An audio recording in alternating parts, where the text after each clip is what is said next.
એક ઘનઘોર જંગલ હતું. જંગલમાં ઘણા પ્રાણીઓ રહેતા. બધા શાંતિથી પોતાનું જીવન ગુજારતા.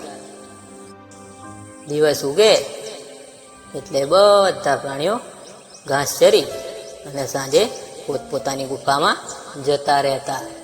બધા શાંતિથી તો રહેતા, પણ એમના પર એક મોટી આફત હતી. સિંહ જંગલનો રાજા હતો. તે દિવસમાં ગમે ત્યારે ગમે તે પ્રાણીનો શિકાર કરી અને મારી નાખતો. દિવસમાં કેટલાય નિર્દોષ પ્રાણીઓને મારી નાખતો. બધા પ્રાણીઓ સિંહના ત્રાસથી ખૂબ જ હેરાન હતા. બધા પ્રાણીઓ ભેગા થયા અને રાજા સામે ફરિયાદ કરવાનું નક્કી કર્યું. આવું કેટલા દિવસ ચાલશે? સિંહ તો દિવસમાં કેટલાય પ્રાણીઓને મારી નાખે છે. આવું જ ચાલશે તો જંગલમાં એક પણ પ્રાણી ના બચે.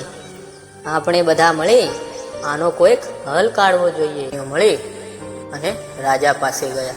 તમે જંગલના રાજા છો તો શું થયું? આવી રીતે તો આખું જંગલ સૂનું થઈ જશે. તો શું મારે ખોરાક ના જોઈએ? એમ વાત નથી, પણ તમે દિવસમાં એકાદ પ્રાણીનો શિકાર કરો તો અમને કાંઈ વાંધો નથી. પણ તમે તો કેટલાય પ્રાણીને મારી નાખો છો. આમ તો અમારી નાતનો ઘામ નીકળી જાય ને. એના કરતા એવું કરીએ કે દરરોજ અમારામાંથી એક પ્રાણી સામે ચાલીને આવી જઈએ તો તમારા શિકાર માટે. મને તો કાંઈ વાંધો નથી. તમે પ્રાણીઓ તમારી રીતે સમજી જતા હોય તો. આમ તો મને ક્યારેક પગમાં જખમ આવી જાય છે દોડાદોડમાં. પ્રાણીઓએ તો નક્કી કર્યું. એક દિવસ આ સસલાની નાત, બીજા દિવસ હરણની નાત, એમ બધી નાતના પ્રાણીઓ વારાફરતી સિંહના શિકાર માટે જવા લાગ્યા. એક દિવસ વારો શિયાળિયાનો આવ્યો. આપણને બધાને તો ખબર જ છે કે શિયાળની જાત ખૂબ લુચ્ચી હોય છે. શિયાળ તો ડરતું ડરતું સિંહ પાસે ગયો. સિંહ તો રાહ જોઈને જ બેઠો હતો. શિયાળ તો રાજા સામે જઈને બોલ્યો, મહારાજ, નાના મોઢે મોટી વાત કરું, પણ તમને એક વાત કહું. એક તો અમારું ખટાશિયું વરણ અને નાની જાત, તમને પૂરતું પોષણ પણ ના થાય. આમ તો કાં ધરાયેલા સારા, કાં તો ભૂખ્યા સારા. એના કરતાં મારી જગ્યા પર તમારા માટે એક મોટું પ્રાણી લઈ આવું તો?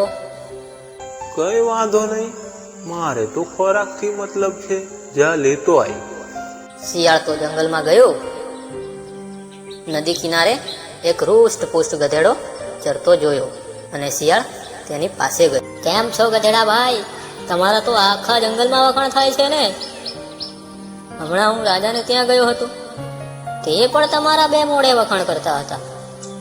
અને હવે ચૂંટણી પણ નજીક આવે છે, એટલે કેવડાવ્યું છે કે આ વખતે ચૂંટણીમાં ગધેડાને સભ્યમાં રાખવો છે. તો કે લાવ ને તમને કહેતો જાઉં. ગધેડા ભાઈ, લક્ષ્મી ચાંદલો કરવા આવે તો કપાળ ધોવા ના જવાય. ગધેડો તો શિયાળની વાત સાંભળી ખૂબ રાજી થયો અને શિયાળ સાથે જવા તૈયાર થઈ ગયો. રાજા પણ આખા દિવસનો ભૂખ્યો હતો. સિંહ તો તૈયારીમાં જ બેઠો હતો. ગધેડાને જોતા જ સિંહે તરાપ મારી, પણ ગધેડાએ તો લીવર માર્યું અને ભાગ્યો. ત્રીજા ઘેરમાં તો હતો જ. સિંહ અને શિયાળ એકબીજાની સામે જોવા લાગ્યા. કેવા છો તમે? માંડ માંડ ગધેડાને અહીં સુધી લાવ્યો હતો. થોડી પણ શાંતિ ના રખાય તમારાથી. એને હળવેથી એનો બેડો ઠોકી પછી પંજો મારી લેવાય. પણ કઈ વાંધો નહીં, પાછો હું એને લાવું છું. શિયાળ તો ગધેડા પાછળ દોડ્યું. કેમ ગધેડા ભાઈ, તમે ભાગ્યા? તમે કેટલા ડરપોક છો. આવી રીતે જ તમારી નાત પાછળ રહી ગઈ છે. એ તો રાજા તમને શાબાશી આપતા હતા કે વાહ મરદના ફાળિયા વાહ. તમે પૂરું સાંભળતા તો ખરા. અને બીજી પણ એક કમિટી થવાની છે, અને એમાં બાજુના જંગલની ગધેડી સાથે તમારા લગ્નની વાત કરવાના છે. ગધેડો તો લગ્નની વાત સાંભળી અને પાછો તૈયાર થઈ ગયો. પછી તો ગધેડાને આવતા જ સિંહે પંજો માર્યો અને ગધેડાને મારી નાખ્યો. અને પછી સિંહ શાંતિથી ભોજન કરવા બેઠો. પણ સિંહને ખૂબ તરસ લાગી હતી. હે શિયાળિયા, તું અહીંયા થોડી વાર બેસ. હું હમણાં પાણી પીને આવું છું. સિંહ પાણી પીવા ગયો. શિયાળિયો તો ભૂખ્યું હતું. સિંહને જતા જ શિયાળ ગધેડાના કાન અને પૂંછડી ખાઈ ગયું. સિંહે આવીને પૂછ્યું, હે શિયાળિયા, આના કાન અને પૂંછડી ક્યાં ગયા?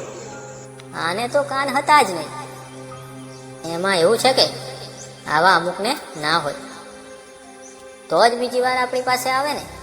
એટલું કહી શિયાળ તો જંગલમાં ભાગી ગયું.